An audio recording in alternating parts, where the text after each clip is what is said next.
औज़ुबिल्लाहि बिस्मिल्लाहिर्रहमानिर्रहीम। अस्सलाम वालेकुम नाज़रीन। मैं हूं आपका मेज़बान इरशाद अंसारी और आप देख रहे हैं पेटेक्स। नाज़रीन, आज हम आपसे बात करेंगे कि जो छोटे कर्ज़ों के हवाले से इशू एक चल रहा है, उस पे एक अहम डेवलपमेंट हुई है। एक तो हम उसके बारे में बात करेंगे और आपको बताएंगे।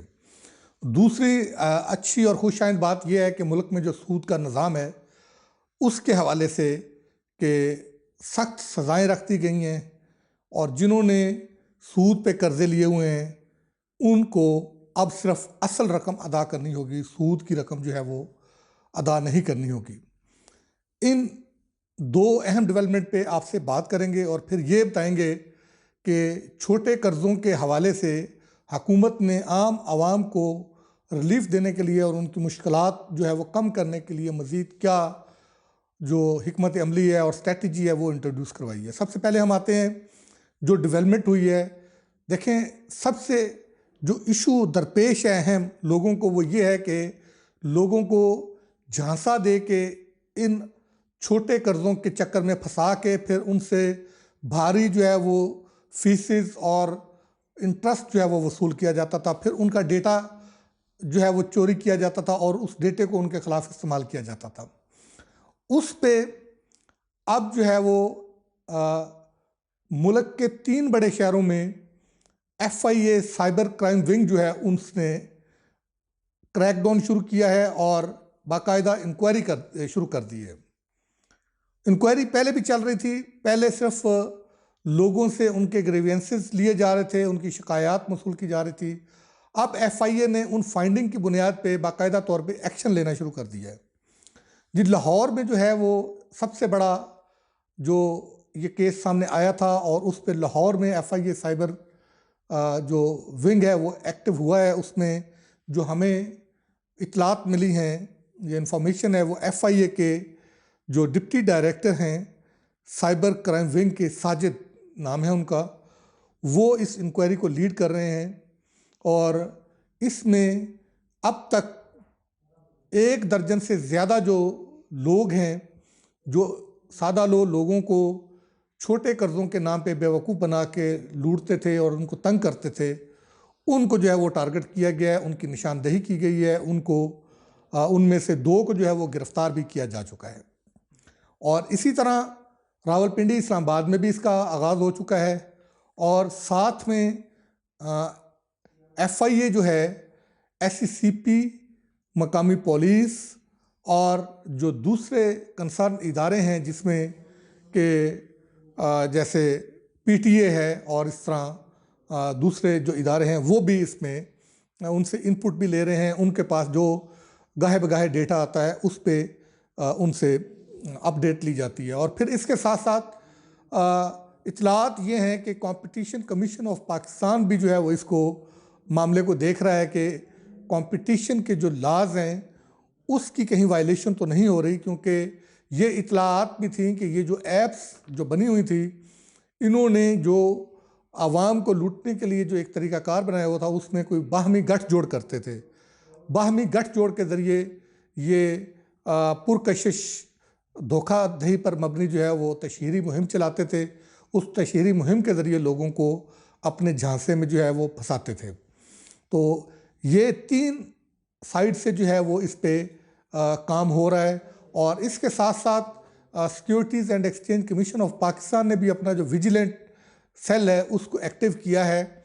जो रूल्स एंड रेगुलेशन अमेंड किए हैं, उसमें जो सख्तियाँ की हैं, उन रूल्स एंड रेगुलेशंस पे इम्प्लीमेंटेशन को यकीनी बनाने के लिए उन्होंने भी इस पे मॉनिटरिंग और विजिलेंट को जो है वो सख्त कर दिया है। और उस पर भी इतलात किए हैं कि SCCP के पास काफ़ी जो है वो शिकायत मौसूल हुई हैं लोगों की तरफ से, जिन लोगों के साथ ये ऑनलाइन कर्ज़े फराहम करने वाली कंपनियां जुल्म कर रही थीं या ज़्यादती कर रही थीं। और उनमें से कोई 1.5 दर्जन से ज़्यादा लोग ऐसे हैं कि जिनकी शिकायत को SCCP ने निपटाया है। और उनमें से कुछ लोगों के जो एक्सेस जो चार्जेस जो कंपनीज क्लेम कर रही थी या उनको तंग किया जा रहा था, वो एक्सेस चार्जेस उनके ख़त्म करवाए हैं, रिमूव करवाए हैं।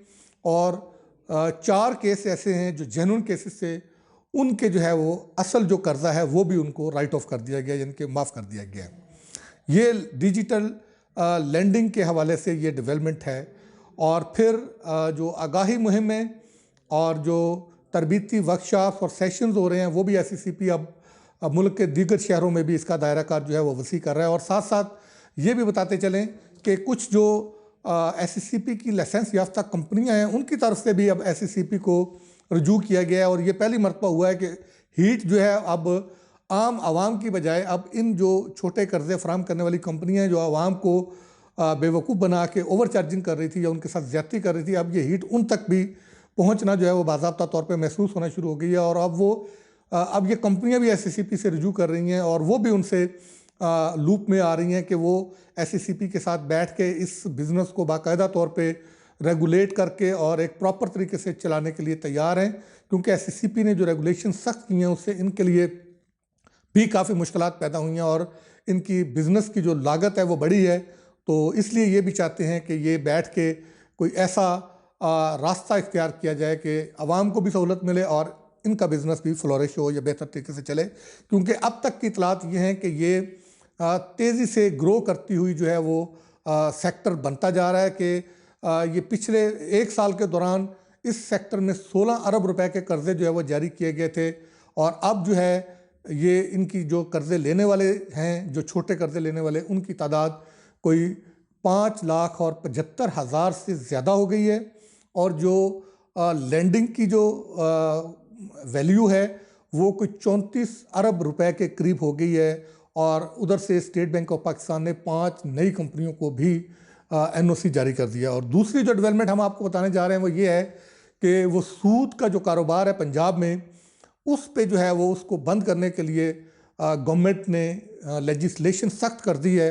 और जो कानून नाफिज किए गए हैं उसके तहत अब पंजाब में सूद का जो कारोबार है, निजी तौर पे सूद का जो कारोबार होता था, वो ममनुआ करार दे दिया गया, उस पर पाबंदी लगा दी गई है। और अगर कोई उस पर करेगा तो उसको जो है वो सख्त सज़ा, कैद भी दी जाएगी और फिर उनको जो है क्या उसको कहते हैं कि 5 लाख तक जुर्माना भी होगा और कैद की सज़ा भी दी जाएगी। और जिन लोगों ने ये सूद पे, निजी सूद पे जो है वो कर्जे ले रखे हैं, उनके लिए ये है कि अच्छी खबर ये है कि उनको अब सूद की रकम जो है वो अदा नहीं करनी पड़ेगी।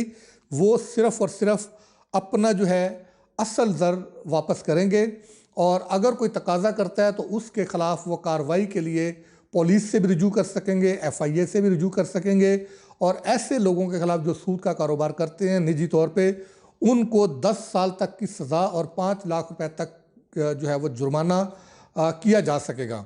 तो लिहाजा जो लोग पंजाब में निजी सतह पर सूद के इस मकरूह और जुल्म पर मबनी शिकंजे में जो है वो फंसे हुए हैं, वो अब कानून का सहारा लेके कानून के ज़रिए अपनी जान छुड़ा सकते हैं। और अगर कोई उनको तंग करता है उसके बावजूद और उनके ख़िलाफ़ कोई कार्रवाई करता है तो वो लॉ इन्फोर्समेंट एजेंसी से रजू करके उनके ख़िलाफ़ एप्लीकेशन दे के उनको कैद भी करवा सकते हैं और उन पे जुर्माना भी करवा सकते हैं और सिर्फ असल ज़र दे के अपनी जो है वो जान छुड़ा सकते हैं।